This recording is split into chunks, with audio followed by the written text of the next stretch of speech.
Welcome to Marvelous Disney, the podcast that discusses the most recent doings of one of the more dynamic divisions of the Walt Disney Company, which is, of course, Marvel Entertainment.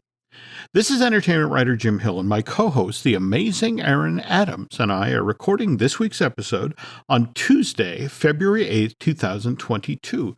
Now, Aaron, you were mentioning you've been tackling watching the MCU films chronologically. That's got to be a fairly involved project. Yeah, no, it is a challenge actually. You get through two or three, and you're like, I think I'm done for a day or two, and you take a break, and then you come back to it. But I have found a few things, Jim. Okay, will you care to share? Yeah, the first are not so groundbreaking. I think they're kind of expected. I was mildly surprised to find that the Hulk was not in the chronological MCU on the Disney Plus app.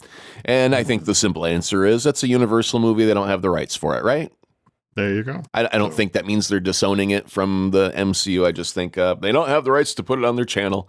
And then the exact same story for why Spider-Man would be missing from the chronological MCU. Those are Sony Pictures. And so Disney doesn't have the right to put those on their channel either. So I think mystery solved. Put away your Scooby snacks. We got this one. Now, what does show up in the chronological MCU, this is where it gets kind of curious, is that they put in Marvel What If as canon for the MCU in the chronological MCU. Now, the reason I'm so flummoxed by this is that if you scroll elsewhere throughout the Marvel section of the Disney Plus app, you'll see that they've got Agent Peggy Carter, Agent of S.H.I.E.L.D., right there, ready to go. But it doesn't show up in the chronological MCU timeline at all, Jim. And S.H.I.E.L.D. doesn't show up there either. And Inhumans, they have Inhumans on the app, but they do not have it in the chronological MCU. But they do have Hawkeye, they do have WandaVision, they do have Falcon and the Winter Soldier, and then they have What If. And that's where I got so confused, because they're clearly disowning a few. But they are incorporating the new stuff that's showing up on the app, like Falcon and Winter Soldier. So What If makes me think you could be right, Jim. That Dark Sorcerer Supreme may actually be from the animated world in that new Doctor Strange trailer. And I could be wrong by poo-pooing that so early. I did find one mistake also so far in the timeline, since we were talking about Doctor Strange here, is that while watching Captain America and the Winter Soldier, they have the 3 helicarriers that can take out any threat on Earth at a moment's notice. And while they're talking about possible threats, they mention Dr. Stephen Strange as one of the threats that they could possibly target. At that point in time, we still have to get through Guardians of the Galaxy 1 and 2, Avengers Age of Ultron, Ant-Man, Captain America Civil War, Black Widow, and Black Panther before we get to the introduction of Doctor Strange. So now I have to wonder, because my memory can get fuzzy over the years, did we have a huge time jump within the movie Doctor Strange itself where he has his accident and then goes to study? And is it like a 2-year gap from the time the accident happens to the time he is the sorcerer? Because that could explain it away. I don't know. Yeah. But let me turn to our very dedicated audience. If anybody's going to know, it's these folks. So well, as I keep watching, I'll keep an eye out for more clues. Okay, cool. Okay, folks, we're about to jump into the week's news, and what a surprise. There's a lot of Spider-Man news, but speaking of news, the news portion of this week's edition of Marvel Us Disney is brought to you by Storybook Destination, trusted travel partner of the Jim Hill Media Podcast Network. For a worry-free travel experience, please book online at storybookdestinations.com. This was the day that the nominations for this year's Academy Awards were announced, very early out in LA. I want to say 5:30 or thereabouts. And while Marvel Studios would have loved a Best Picture nomination for Spider-Man No Way Home, didn't happen. I had an industry friend reach out to me back on January 27th. That was when the Producers Guild of America announced its nomination for the Best Motion Pictures and Television Shows of 2021. And as soon as the PGA opted not to nominate Spider-Man No Way Home for its Darryl F. Zanuck Award, that's the one that's given out to the producer of that year's Outstanding Theatrical Motion Picture, my friend said, That's it. No Oscar gold for Spidey. They'll begrudgingly give it a nomination for Best Visual Effects, and it'll get a few nominations and maybe awarded to in the tech categories, but it's now officially locked out of the prestige categories. And sure enough, this morning that John Watts film only came away with a single award nomination, predictably in the visual effects category. It's going head-to-head with Shang-Chi, Dune, Free Guy, and No Time to Die, which all have stellar effects. So it's going to be interesting to see which of those 5 films winds up taking home the Best Visual Effects Oscar.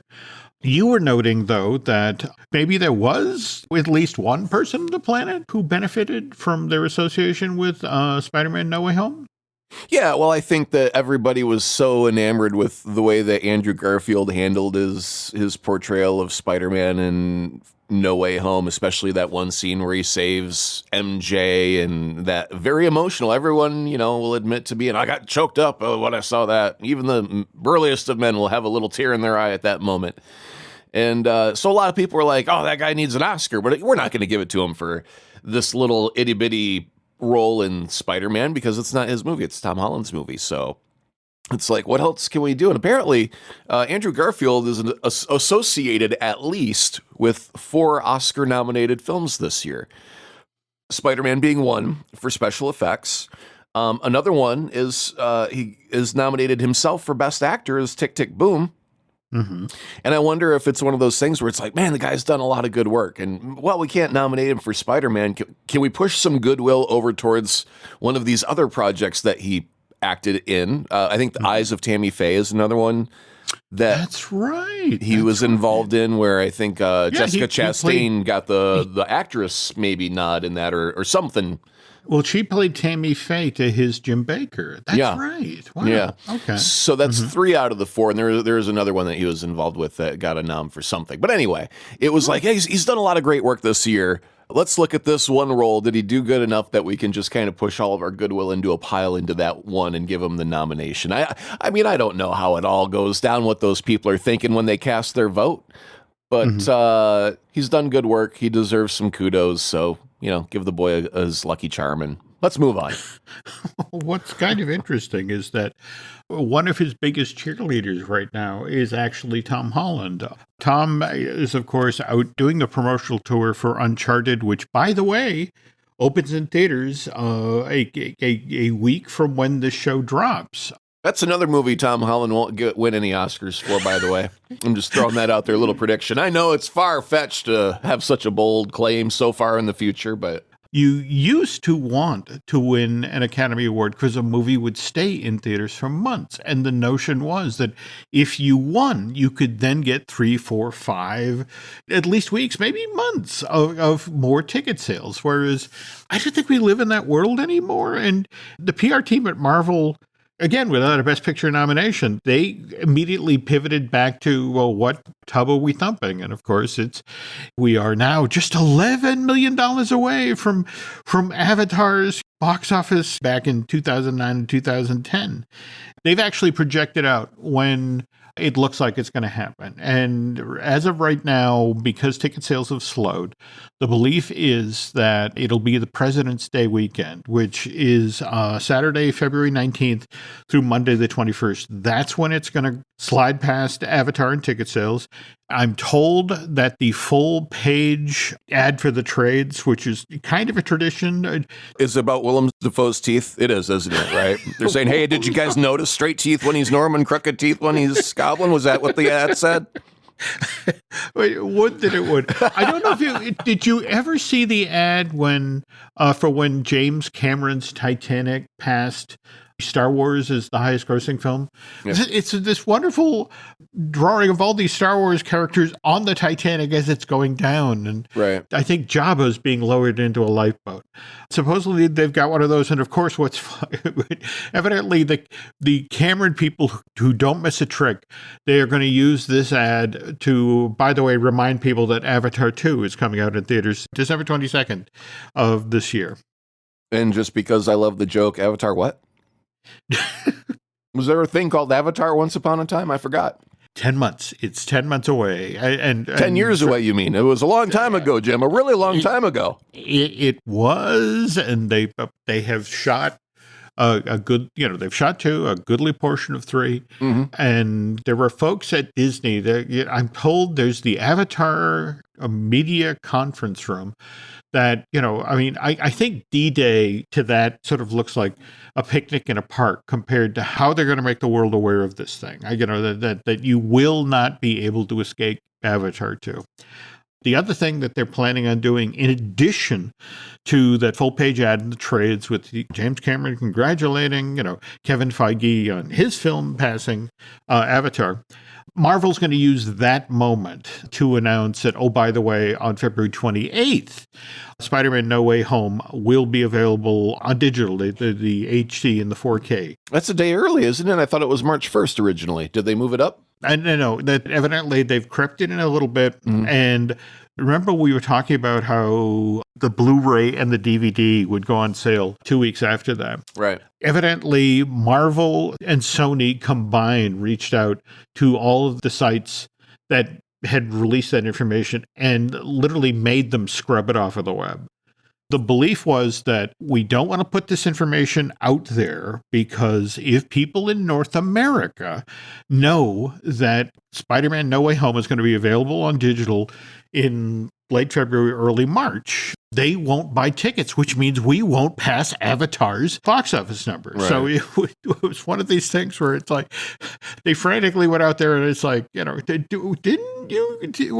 there news out there about this coming out on digital in February? And then they went to Sony and went, hey, you got those Men in Black neuralizers? Just everybody quick flash this way. All right, never mind. Well, speaking of which, stepping in and making people forget things. Did you see the Zoe Saldana thing? No, I completely forgot all about it. I mean, I thought I knew about it a few days ago and something happened and I just blanked. I don't know what you're talking about. There we go. Please tell me more. Okay, well, but evidently I escaped the neuralizer. But it was Zoe in her dressing room for Guardians Volume 3. She's wearing her Gamora face makeup, and she's taking a picture in the mirror. But in front of her is the giant 3-ring binder that has the Guardians 3 script. And evidently, when she first took the picture, it's reflected in the mirror, so it's backwards, it's upside down. But people were still able to sort of read some of the script. And so he noted later that day on Instagram, had to take this down because of Marvel security. So a couple hours later, after having photoshopped the image, she's able to put it back up. But where the Guardians Volume 3 script had previously been in the image, there's now a lot of green scribbling. And she added, now that I've covered what they don't want me to see, everything now is right as rain. You and I have had this conversation before in regard to Tom Holland. He supposedly accidentally released the name for Far From Home, and I think you and I both called shenanigans on that because it just, given the way Marvel's PR team is, it just didn't seem likely that he's going to leak the name. But here's the interesting thing. Again, we were talking about Holland out there promoting Uncharted, and he was actually talking about dealing with Marvel's PR team. And he was talking about, he's on doing early press for No Way Home. And he said, I actually got in trouble in the press tour. I got a call from some people at Marvel saying, stop saying the movie is brutal. Stop saying the movie is emotional. That doesn't sell the movie. You know what, though, Jim? It sounds like the more we talk about this, it's inspiring me to write some fiction is what it's doing. And it's called the Marvel PR team. And what happens is if you say too much, one day you could be out having a lovely steak dinner with your gal and a black bag is put over your head. Next thing you know, you're in a van. And it's the Marvel PR team. They want to have a word with you. What did you tweet, mister? What did you tweet? If you want to go back in there before your shrimp gets cold, then you'll tell me what you tweeted. Actually, it's cold shrimp. Never mind. If you wanted to get back in there before your shrimp gets warm, you'll tell me what you tweeted. Marvel PR team. Coming this fall. Wednesday evenings. Only on CBS. So that's what really ticks off Disney is they can't even get it on ABC or Fox. It's on CBS. Well, But to continue, Sorry. I would watch that show. I really would. But Holland goes on to say, but it is emotional. It's one of the most emotional superhero that's ever been made. And they're like, and Marvel said, look, we want people to understand how fun it is. And I was like, it is fun, but it's also kind of heartbreaking. So I had to sort of change track on how I was promoting the movie, but I'm glad I at least gave people some warning. But the whole notion of bring Kleenex to the Spider-Man movie. I think he's right on, because the reason that Spider-Man has always been the hero is because he gets beat down within an inch of his life, but then he's got the strength, the inner fortitude to get back up and do that last breath final punch thing and save the day. And brutal is, I think, an appropriate word for the character, because it is, kind of violent sometimes with the fighting of the foe. And emotional, I think, is also appropriate, because he's a character that cares very much about his family and his friends, and he's always trying to protect them and keep them out of harm's way. So I think brutal and emotional are keywords that define the Spider-Man character. And right on to Tom, and boo to the Marvel PR team and your black bags and your mystery vans. Okay. Also worth noting that he is continuing to thump the tub for Mr. Garfield. He was talking with comicbook.com and just flat out said, look, I'd love to see an Amazing Spider-Man 3. What was so wonderful about Spider-Man No Way Home was how Andrew's version of Peter Parker was able to kind of make amends, kind of win back the general public. And that's why I'd love to now see another Spider-Man movie with Andrew's version of Peter, see where that character would go now. So, of course, before that can happen, someone actually has to write a script for the Amazing Spider-Man 3. And hadn't they had done No, I don't think they put any money into it until they counted their beans at the end of Amazing Spider-Man 2, because it's usually business-wise. Especially with studios and whatnot, and you got to figure out how you did, and then do you course correct? Because did the guy write whomever wrote your script, do you stick with them or do you change? Right? It's like switching quarterbacks, and that's part of it. But I had a friend that he was going to go see the Spider-Man No Way Home, and he goes, "What should I watch beforehand?" And I said, "Watch all of the Spider-Man movies." And he's like, "All the ones with Tom Holland?" And I said, "No, all of the Spider-Man films from 2002 all the way on." So he did. And he watched them all in a marathon right before he went to go see Spider-Man No Way Home. And he did catch the fact that MJ's fall in No Way Home, he's like, it's shot for shot the exact same. The sound was the same. And he's like, as soon as I saw it, I knew what was coming. I had this dread. And the reason that it was so fresh in his memory is because he had never seen the movies before. And the fact that they actually killed off Gwen Stacy was a complete shock to him. Like, I can't believe that you guys can do that in a movie, right? Kill the girl? You can't kill the girl. That's a rule. And so that he was emotionally kind of traumatized a few hours earlier by Gwen's death. And then when it starts to happen to MJ and they do everything visually and sonically the same, like he was ready for the adult diaper of like, oh no, here she goes. Oh, my girl. And then that Andrew saves it. And he was just elated and had that sheer joy, that weight lifted off the shoulders, like, oh, I could cry too. And, even admitted to shedding a little tear at that moment. So I think that they're such good engineers at this point. They know how the machine works. They know how to tune that engine. And they do it well. And they get the response that they want. And back then, no, Sony did not have them pre-write a script for Spider-Man. But now I think they're going, write 4, 5, and 6, quick, while Tom is young. Well, I'm kind of hoping in the not too distant future, your friend will sit down and have to watch Deadpool and Deadpool 2 before he then heads out to see Deadpool 3, because Ryan Reynolds is actually out there talking about Deadpool 3. I mean, his whole career as Deadpool started by Ryan Reynolds out there talking about Deadpool when he shouldn't have been talking about Deadpool. It was like Fight Club. First rule is you don't talk about Deadpool. What's Ryan do out there? And start talking about Deadpool. But here's the interesting thing. He got asked, do you think Deadpool, he's been working with the writers, he's really pleased at the way it shaped up. And evidently, Disney and Marvel are still behind the idea of, okay, this will be R-rated and this will be as outrageous as the other ones. But it's just, What's holding it up at this point is supposedly just in the past year or so. He's done Free Guy, he's done The Hitman's Wife's Bodyguard, he's done Red Notice, and he's even got The Adam Project, which is a new film for Netflix that opens next month, March 11th. And the poor guy has had to shoot a number of very big effects-filled films under the safety protocols for COVID. And it's just been a colossal pain in the ass. And supposedly it's Ryan himself. It's like, look, nothing personal. I really want to make Deadpool 3. I just don't want to make it under COVID protocols. So, can we hold off on shooting this till after that wraps? And just in the past week or so, a couple of stories have bubbled up about what it's like to shoot a superhero movie in the era of COVID. And Chris McKenna and Eric Summers, the two writers of No Way Home, talked about, for example, how they had to change Aunt May's death in that movie.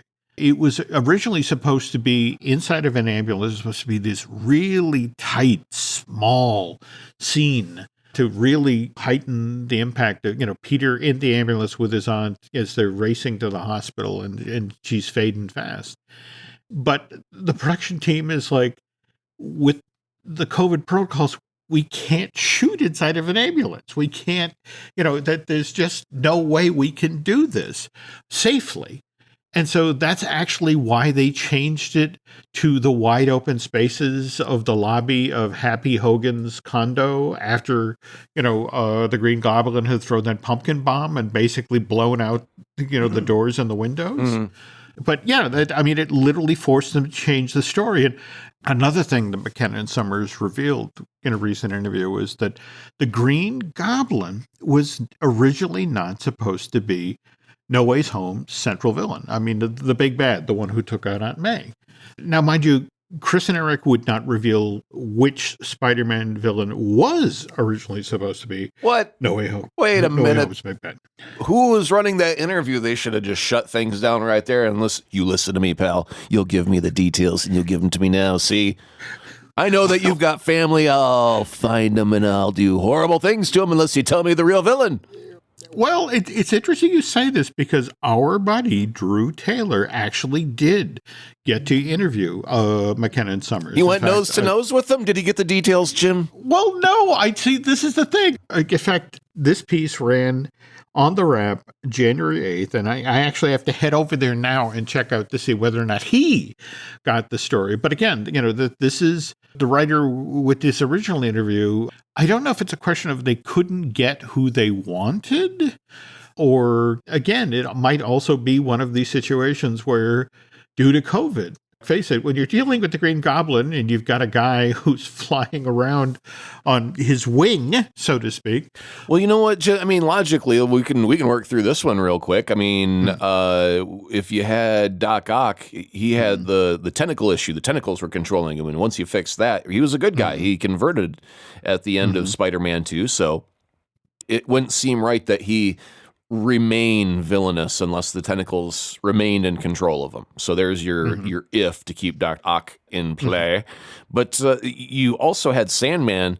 Thomas Hayden Church really was not there for the filming at all. It was all voiceover work, and I do believe they reused a scene from Spider-Man 3 for his transformation back to human form. Mm-hmm. If you were to take one of the scenes where he's going from sand to human or whatever back again from Spider-Man 3, I think it's just reused with a different background behind him. And then, so you don't have him. And then same for Rhys Ifans. He wasn't there, I don't think, for anything but doing voice work as well as the Lizard. Mm-hmm. So if you don't have those guys available, that could make it difficult to make them the main protagonist, and that would be why they could have been. But then again, Sandman at the end of Spidey 3, Spidey let him go, and they were buddy-buddy, and Sandman starts off defending Spider-Man, saving him from getting shot, right? Yeah. So I wouldn't say it would be him. The Lizard is usually out of his mind rage monster, so that's a good possibility. And then you finally have Electro as a possibility, and you know that he was available because he was in the whole dang movie. And so if they didn't have, it wasn't because they didn't have access to the guy. So I don't think that they were thinking about him, using him either, because they had him. Mhm. So my vote goes for the Lizard. I have to admit, he seemed weirdly sidelined. I mean, that whole bit of you stay downstairs in the truck, Yeah. you know. Well, I think Amy Pascal, during an interview, it was asked about, reuniting all of these various actors and if it was a challenge. And she had mentioned that, there was difficulty getting one, but it wasn't the one you think. And we all were assuming it was Toby right off the bat. So if it wasn't the one you think, that means it was one of the other ones. And that could have been Reese. We're going to put Drew in the case. Yeah. At the very least, folks, make a point of circling over to the Wrap and checking out his interview with McKenna and Summers, which again got posted back on January 8th. Is when we shine the bat signal up in the sky to summon a Drew Taylor? What is the logo? Is it a beard? Is it a computer keyboard? What's his logo that we shine up in the sky? I want to say it's an image of Nova the Wonder Dog. Nova the Wonder Dog. Okay. Nova the Wonder Dog. So, but we'll have to check with him. Confusing for Nova because she always feels like she's being summoned, and he's like, "No, you stay." And she's like, "But my light is up in the clouds. You stay. I've been summoned." I've been summoned. But what's interesting with these Marvel films is, again, you mentioned sometimes the villain is challenging. And as we pivot now to Multiverse of Madness, this sounds like, especially on the back of the posters that got released last week, and to give us a sense of what's going on with this movie, Stephen Strange appears to not only be the hero, but the hero sidekick and the villain. But we'll get to that and the second half of today's show. Chronic spontaneous urticaria, or chronic hives with no known cause. It's so unpredictable. It's like playing pinball. Itchy red bumps start on my arm, then my back, sometimes my legs. Hives come out of nowhere, and it comes and goes. But I just found out about a treatment option at treatmyhives.com. Take that, chronic hives. Learn more at treatmyhives.com. Tito's Handmade Vodka is America's favorite vodka for a reason. From the first legal distillery in Texas, Tito's is 6 times distilled till it's just right. And naturally gluten-free, making it a high-quality spirit that mixes with just about anything. From the smoothest martinis to the best Bloody Marys. Tito's is known for giving back, teaming up with nonprofits to serve its communities and do good for dogs. Make your next cocktail with Tito's. Distilled and bottled by 5th Generation Inc., Austin, Texas. 40% alcohol by volume. Savor responsibly. A couple of quick stories here before we get to Multiverse of Madness. Don't know if you saw the Television Critics Association Winter Press Tour is going on. And a couple of the animated series that Marvel Studios have is in the works for Disney Plus were in the spotlight. Beau DeMayo, the showrunner for X-Men 97, revealed that season 1 of this series would have 10 episodes and would be debuting in the late spring of 2023. So we have a little lag time before we get to that. On the other hand, Moon Girl and Devil Dinosaur, front and center summer of 2022. Once again, Lawrence Fishburne, who's one of the executive producers in the show, shared a clip, and ridiculously strong animation, great fun, a lot of color. Lunella Lafayette, aka Moon Girl. This show has a great graphic look. They seem to have a lot of fun with the Devil Dinosaur character who, again, this is the T-Rex that Lunella actually brings into present-day New York via time vortex. Basically behaves like a 10-ton dog. He's very playful, fiercely loyal, and utterly driven by his appetite. And the two of them have paired up to protect the Lower East Side. That sounds like a lot of fun. And seriously, check out the trailer. Do you know what demographic this is aimed at? I have seen it described aimed at the 10 to 13-year-old girl market. Ah, okay. Pixar's got a movie coming out fairly shortly called Turning Red that is also narrowed in on that audience, but with the idea that you create something, a specific piece of entertainment for an audience chunk, but it's also generally entertaining enough that the rest of the family can sit down and watch it. Okay, because I really was confused by the fact that they were marketing it initially. The very first clip that came out was labeled something like Lawrence Fishburne introduces characters from whatever the title of it is that I can't think of right now. And The Moon Girl and Devil Dinosaur. Moon Girl and Devil Dinosaur. And so I was like, oh, wow, this is going to be very interesting because of Lawrence Fishburne. That's my entryway into this. And Lawrence Fishburne talks about the thing, and then they show a clip, and I could care less. And I didn't know why. Like, well, you gave me Lawrence Fishburne. Why is this lame? It's because I'm not a 10-year-old girl. And now I feel absolved of any guilt for not caring about it, right? Because I was actually like, oh, is it my fault that I don't like this? I love Lawrence Fishburne, and I think honestly this is just a stumble on Disney PR's behalf because 10-year-old girls don't know who the Lawrence Fishburne is. So there is no reason to introduce this show that's aimed at 10-year-old girls by saying, hey, everybody, look at Lawrence Fishburne, because they don't know and they don't care. And everybody else that you bring in through Lawrence Fishburne will see the result and go, why am I at this very incredibly lame party that was not meant for me? And they will tune out and never come back because they've got a bad taste in their mouth and they can't figure out the hows and the whys of it because they didn't realize that they're not the demographic, right? You've used someone to invite to a party that is not meant for them to be there.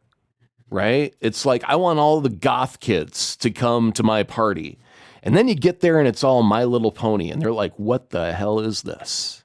My problem is that I hear what you're saying, but at the same time, I can quote you 5 and 6 different times when George Lucas is making the original Star Wars. And he, for example, talks about, well, this is basically a Disney movie. In fact, this is the budget we're using.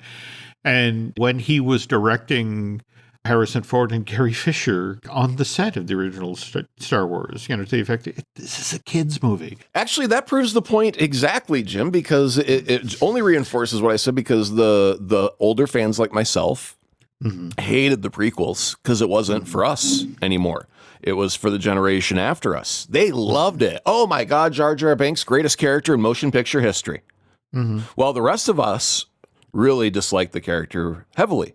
And then you get to the current trilogy today, and it's like all of us angry old men, get off my lawn, that ain't my Star Wars type of attitude. And then you've got the people who love the prequels who are like, that's garbage, it's got no Jar Jar in it.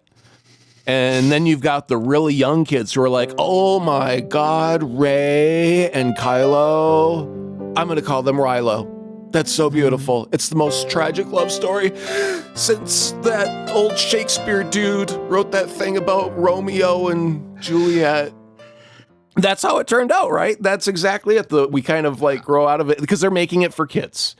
And that was the thing, is like, that's a kid's thing.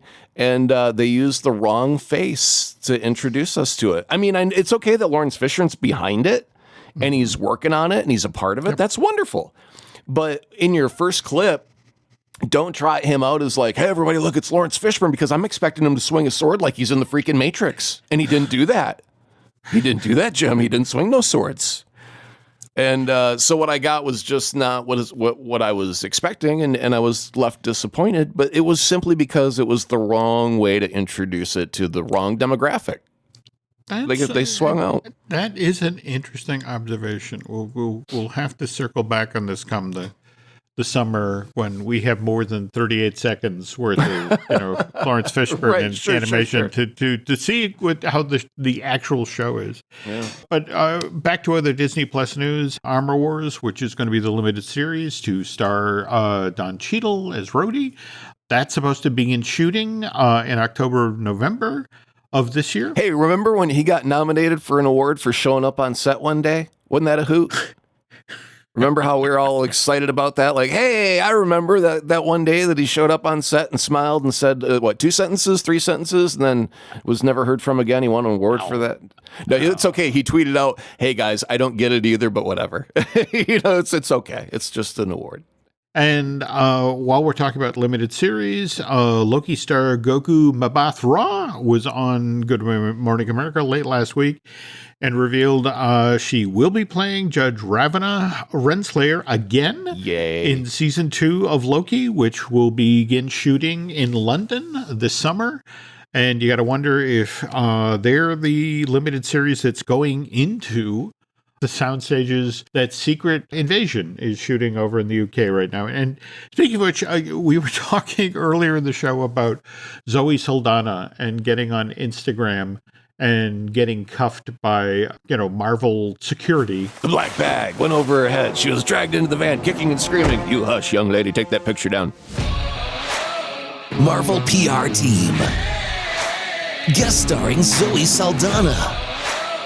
Wednesday evenings. Only on CBS. Well, the interesting thing is Samuel Jackson did the exact same thing this week. He took a picture in his dressing room of a far younger Nick Fury, a Nick Fury with no scar and no eye patch. Well, no, wait a minute. Hold on. What was he took a picture of it, so it wasn't a picture of it wasn't a selfie, as the kids would say, right? I think he took it in the mirror. Oh, okay. I for some reason I was thinking like a stunt double that was, like you don't de-age like right there on the spot. You got to do that visually in visual effects. So I was like wondering how young did Sam look if it was just makeup. Here's the thing he tweeted out with this image. Patch, no patch, scar, no scar, old school Fury, gotta find the groove, and then hashtag Secret Invasion, hashtag just like riding a bike. And, there was no Marvel security breaking in and making Mr. Jackson take down his Instagram post, because you don't do that to Samuel Jackson. I can imagine the expletives that would go flying from that mouth once they tried to place a bag over his head. They would be put in their place, rightfully so. And they would leave with their heads held low. Marvel PR team. Anybody move out, blow your head off. I'm sorry, Mr. Jackson. For real. Okay, and seeing as we're sharing Marvel Studio news, we might as well share a little Spunk news. We had news that Dakota Johnson is going to star in Madam Web. What's your take on that, Aaron? I like it. Yeah, I'm curious to find out what everyone else thinks. If you want to tweet us your reaction to the casting of Dakota Johnson, I think it's really cool. I think she's a great actress, a welcome addition to the MCU, whether it's Spunk universe or proper MCU, doesn't matter. She's a good actress. And I am curious, though, because, when I'm familiar with Madam Web, it's the old version that can't move. She's stuck in a place with a medical condition, and so everything has, like Peter has to come to her and ask for advice. She's like the Oracle baking cookies, right? And I do understand that I guess there was a younger, more action-oriented version of Madam Web that they had in the comics at some point. So I'm assuming that's the version that she will be playing of Madam Web. I'm assuming that as well, but we have a screenplay for this thing being written by Matt Samza and Burke Sharpless.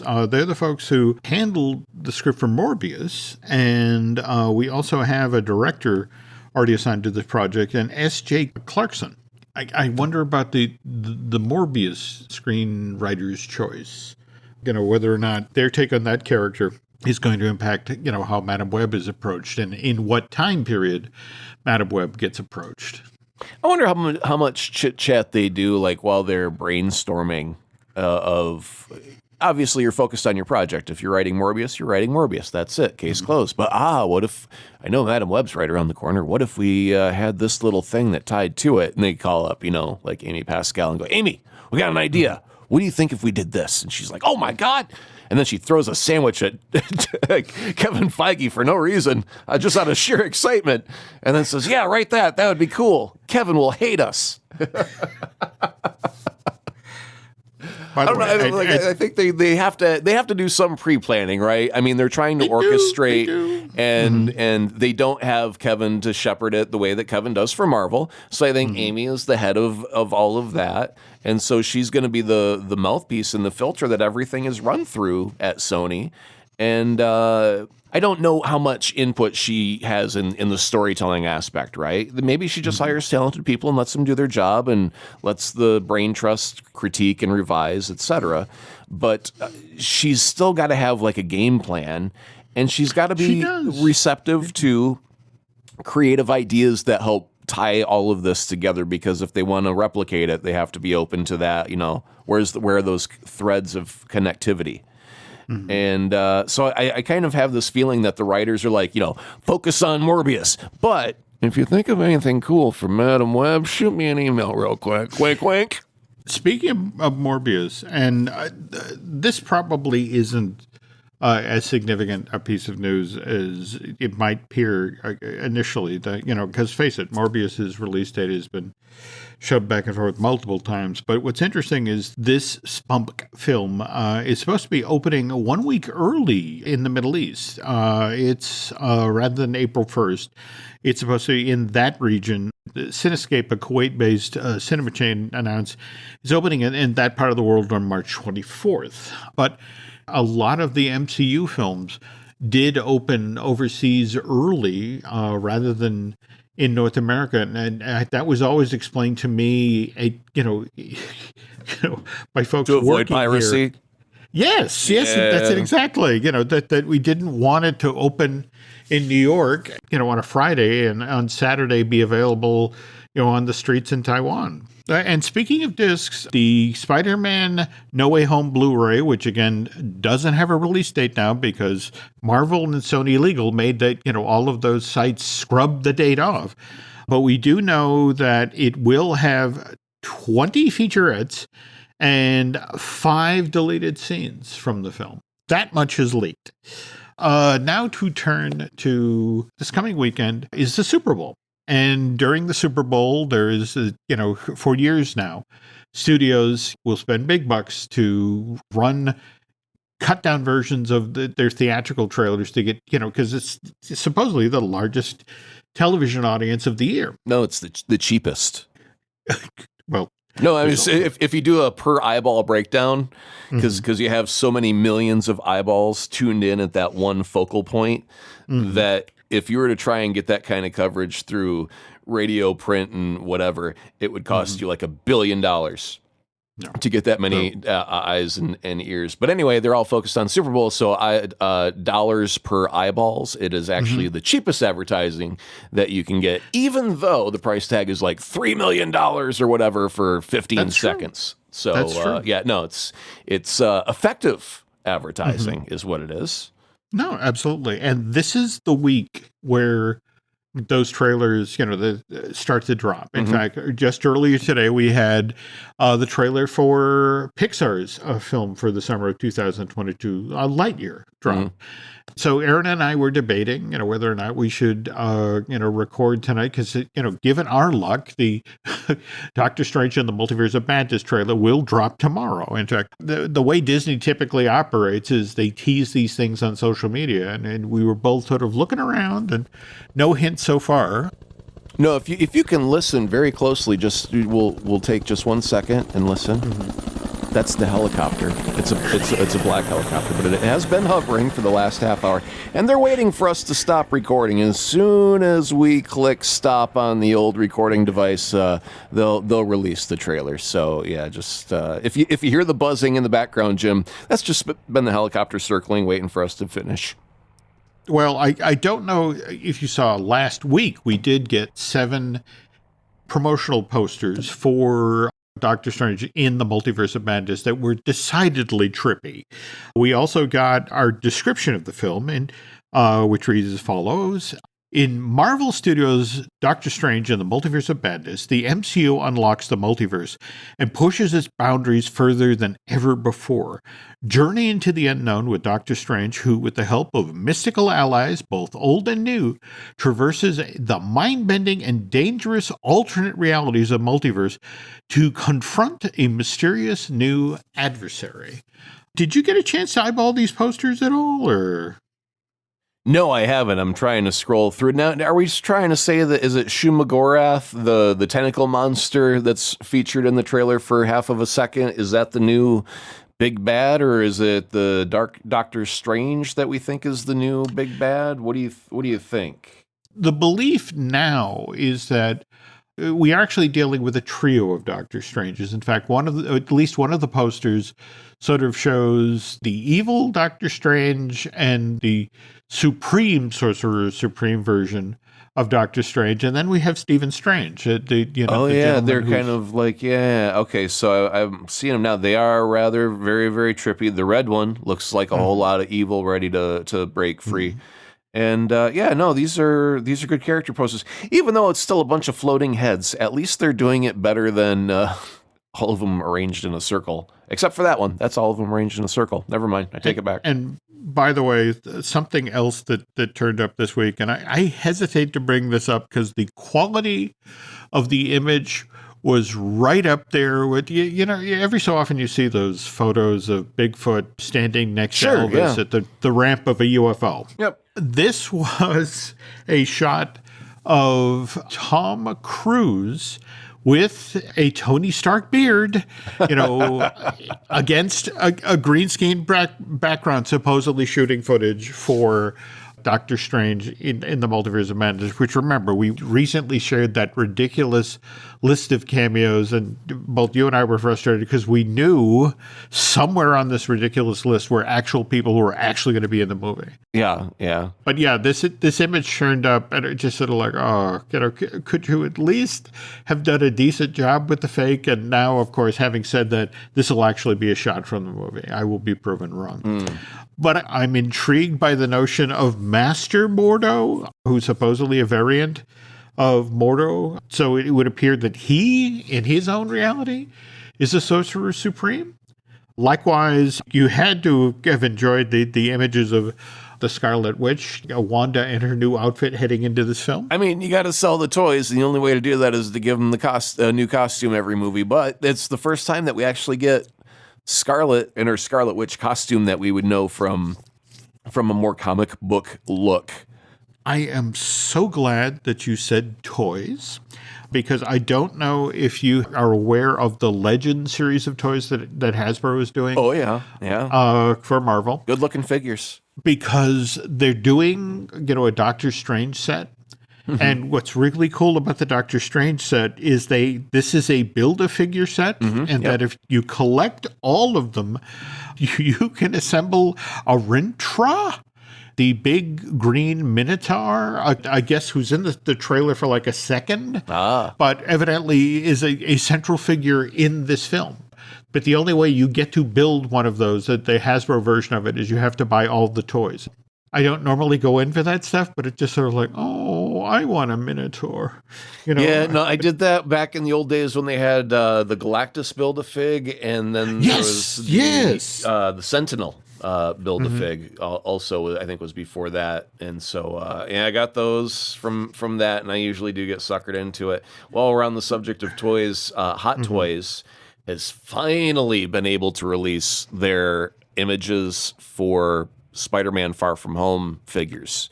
And so they've got a Green Goblin, and the special edition, he comes with his glider. And boy, let me tell you, I'm getting the glider. And then along with that, they've also released pictures of their Alfred Molina and Doc Ock. And this is the one where I think everybody universally agrees the head sculpt on Alfred is because if I were to take my iPhone and hold it up to any of my Tony Stark figures, it will say, that's Robert Downey Jr. I can unlock Robert Downey Jr.'s cell phone using a Hot Toys. It's that good looking. And this does not look like Alfred Molina. Not even a little bit. And so I think that they might end up doing a resculpt because the fan voice has been pretty unanimous in that needs some more work. Put it back in the oven. It's not done baking. But the toy itself, the tentacles and the outfit, the suit, everything else looks spectacular. And and I mean, it's still got like another year before it comes out. I said they've got a really long lead time on their hey, look what we got to the time it comes out. So both the Goblin and Doc Ock will not be released at least until like mid next year. Okay. So they got some time, but it looks great for the most part, and we can't wait to add them to the collection. Normally, this time of year, we would start to see lots more teases of toys because, of course, Toy Fair traditionally held in New York this time of year. In fact, we were just talking about the President's Day weekend. That's when it was normally held at the Javits Center from the 19th of February through the 22nd. But that's why I never got to go. It was President's Day weekend. I was always at a mattress sale. There we go. No, Nancy and I used to love to drive down to the Javits Center because what was amazing about it is that you would see, in fact, just as you were talking, all of these companies that had licensed toys for upcoming films, and you get to get these great previews of movies that would either be coming out that spring, that summer, or sometimes as far out as the holiday of that year. And unfortunately, back on January 12th, I want to say for the second year in a row now, the Toy Fair International got shut down. Hoping it would be back for 2023, which, if what you're saying is true, the hot toy of Green Goblin and Doc Ock will probably be front and center there, and maybe by then it'll have fixed the sculpt. In my random wanders down toy aisles, there has not been a lot of diversity of the Spider-Man toys. And I was wondering, is that because Marvel so closely guarded the secret of Andrew and Tobey that they didn't even leak that to their toy partners, and there's just no toys available for that? Because I think they would be selling like crazy if there'd be a Tobey and an Andrew Spider-Man along with a Tom Spider-Man and all the villains in toy form, and it's just not there. I want to say that in Target, there was a $97 assortment of Spider-Man toys. That was fascinating about the set is it was Tom Holland Spider-Man with Benedict Cumberbatch's Doctor Strange. They also had the villain from Far From Home. Mysterio. What was fascinating, it was about 10 figures on a pretty sizable cardboard box. And it was just, but it was, and it was missing 90% of the characters from No Way Home.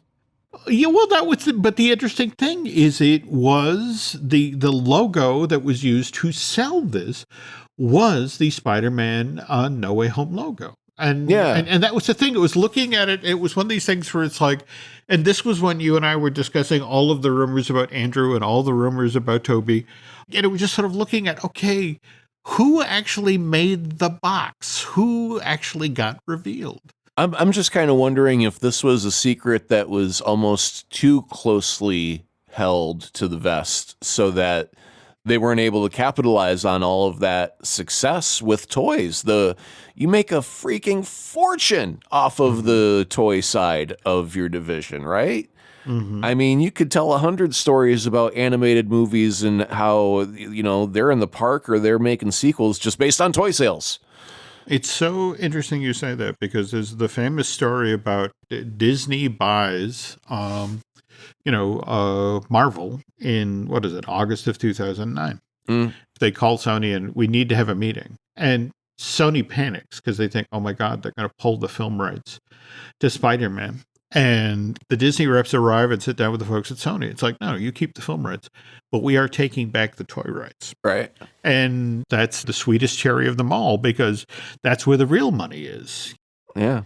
Especially for Disney and Marvel right now. If they're only getting like 25% of the film because that's all they put in and the budget, they got to make bank somewhere out of that.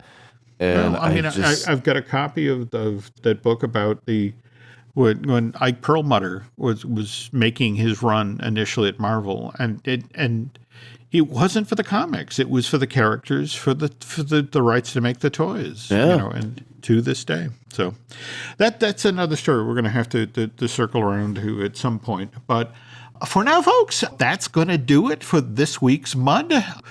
Aaron, as always, you've put a lot of interesting, fun stuff up online. In fact, what were you talking recently about having to adjust Len's voice to add a little more chagrin or irony? I forget which style you had to spin. Oh no, it was someone was asking if he didn't sound as jubilant. So I said, well, that was my fault because I didn't run Len through the Jubilizer plugin. There we go. Yeah. There we go.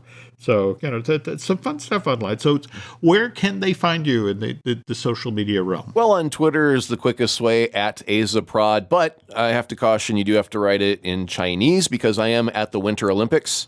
I am taking part in the extreme sledding competition. I did place good enough to win aluminum, I think. It smells like tuna, and it could just be the lid off of a Friskies can, but I'm having a lot of fun. Are you luging? Please tell me you're not luging. No, I haven't hawked up a luge in a while. The phlegm has cleared up, so I haven't been luging at all. And it's really gross to spit in public, so I try not to luge until I get back to the hotel. There we go. Okay, well, I on the other hand, for us, social media, we're that much easier to follow. Nancy would like me to remind you all that you can find us on social media on Twitter and Instagram as Jim Hill Media. Over on Facebook is Jim Hill Media News. We do have 2 other podcasts we do here. We have Disney Dish with Len Testa, who Aaron was just chatting about. And likewise, we have Drew Taylor, the gentleman who did that interview with Chris McKenna and Eric Summers for The Wrap. Yeah, so if you want your Marvel content, don't come here. Go to Drew from Fine Tuning, the animation show on the Jim Hill Media Podcast Network. On The Wrap, his interview over on thewrap.com. Oh, I'm sorry. Okay. I guess that's going to do it for this week. So I have to go outside and wave off the black helicopter. So for now, thanks for listening. And Aaron and I will be back soon.